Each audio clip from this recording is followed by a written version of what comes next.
Her house of nature felt an unseen sway. Her house of nature, even her physical, vital, mental, prakriti, all are being unseen sway, illumined swiftly for life's darkened room. Illumined swiftly for life's darkened room. And memory's casement opened on the hour, and the tired feet of thought approached her door. See, the tired feet of thought approached her door. See, there was no thought, there was no sensation, there was no feeling, nothing. Now they are slowly coming back. That memory has come, that body has awakened her, and therefore all these faculties are now kind of getting alert because of that. Her house of nature felt an unseen sway, illumined swiftly her life's darkened room. Darkened room. Yes, they were all dark until now, you see. And memory's casement opened. See again, memory's casement.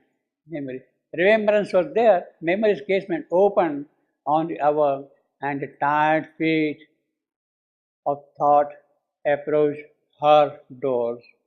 Now, memory's casements.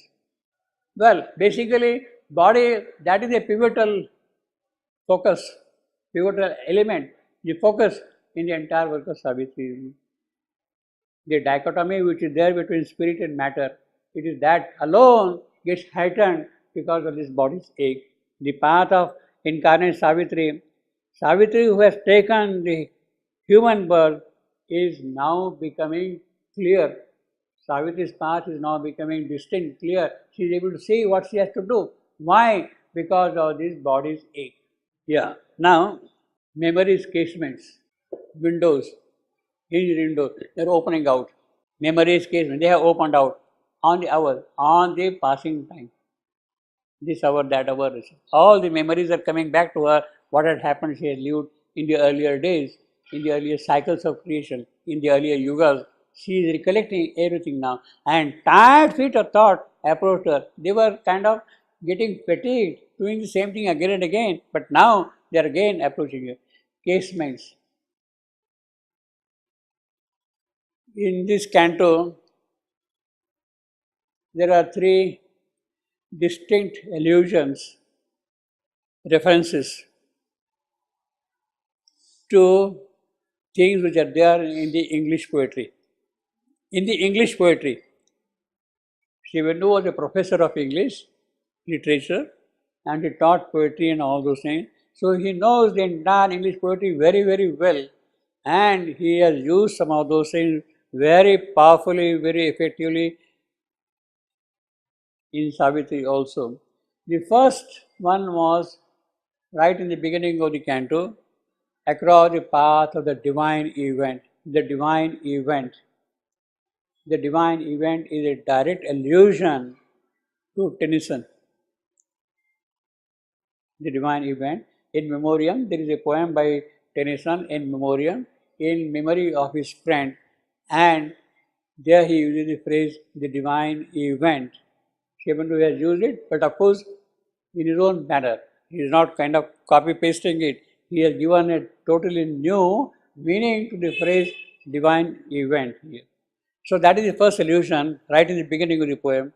Then towards the end of the first section, the common earthly light, the common earthly light, the divine power had come, the inspiration had come, the afflatus had come, and she spent and withdrew and went back. When that power went back, what was left here? The common earthly light, the daily routine kind of things that are happening here. That is again an allusion to Ode to Immortality by Wordsworth. Now, casement is an allusion to Keats' Ode to the Nightingale. Ode to a Nightingale. That is an ode written by Keats. Poet Keats. He has written an ode to a nightingale, and in that ode, Ode to the Nightingale, he uses the phrase casement. Shivendu has used exactly the same phrase here. Let me give some more background of that. Memories casement is what we have got here. Now, in kids, let me read a couple of lines from that. He is calling the nightingale. You don't see the bird at all, but you hear the music, you are enchanted by the music and all those kind of a thing, you see, enchanted music. Thou wast not born for death. Kids is addressing the bird. You were not born for death. O immortal bird. It's a very high kind of an inspiration. Very powerful inspiration. Thou wast not born for death. Immortal bird.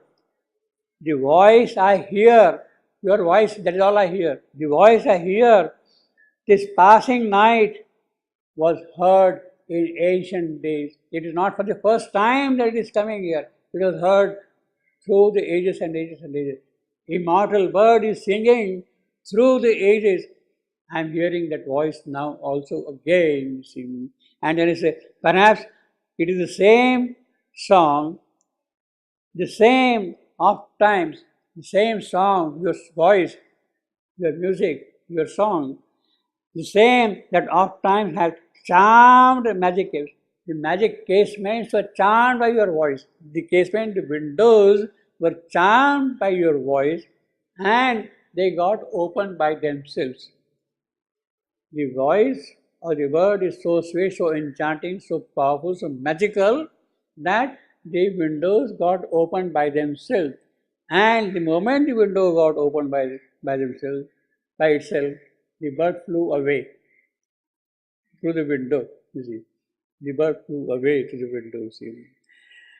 The voice I hear this passing night was heard in ancient days. I am here still now. Perhaps the same song that has found a path, the same that oft times hath charmed magic casements, opening on the foam of perilous seas.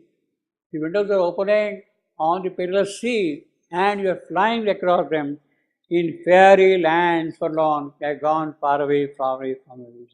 Now here are the magic casements in case of kids. A window that opens on hinges. The nightingale song has charmed a casement, has enchanted, trapped, spell, cast a spell on the window itself, on a slip, and a casement opens. It is a magic casement, therefore it is a magic casement.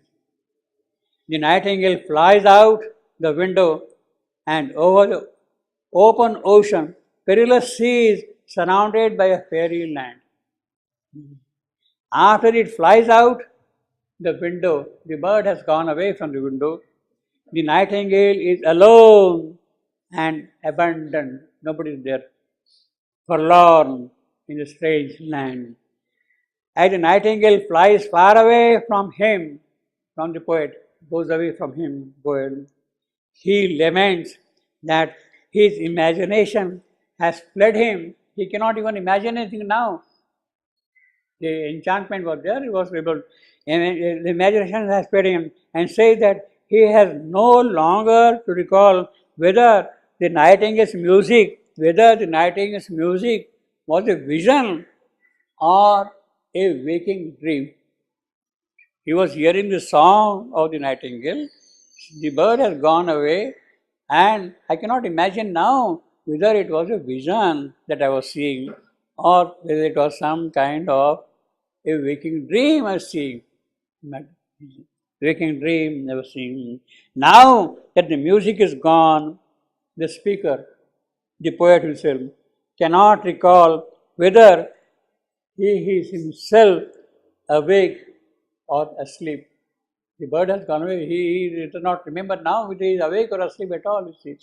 Now, that is the context of the casement in the ode of kids.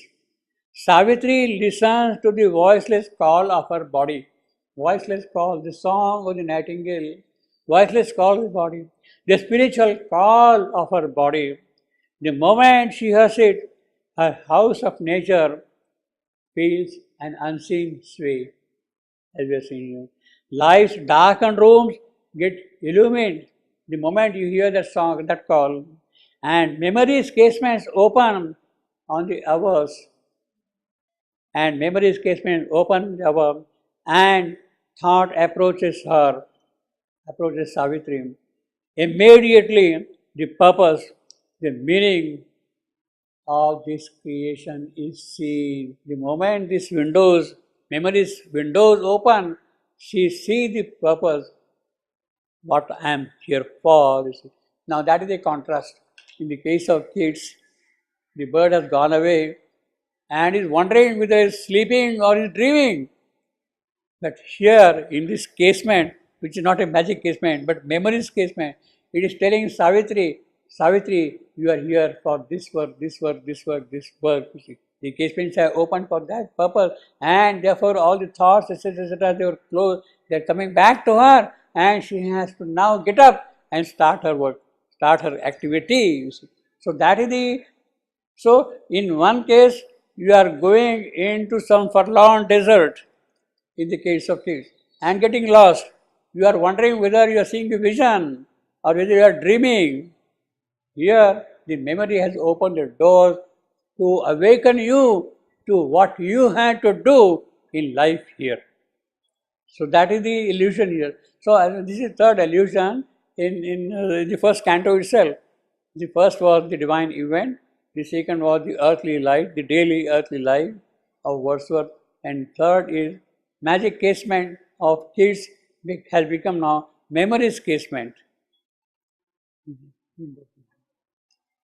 How effectively he has used those phrases and powerful, you see, giving his own meaning, his own interpretation, you see. That is mastery of the poet also, you see. Her house of nature felt an unseen sway, illumined swiftly with lights dark and room, and memory's casement opened on the hour, and the tired feet of thought approached her door, Savitri.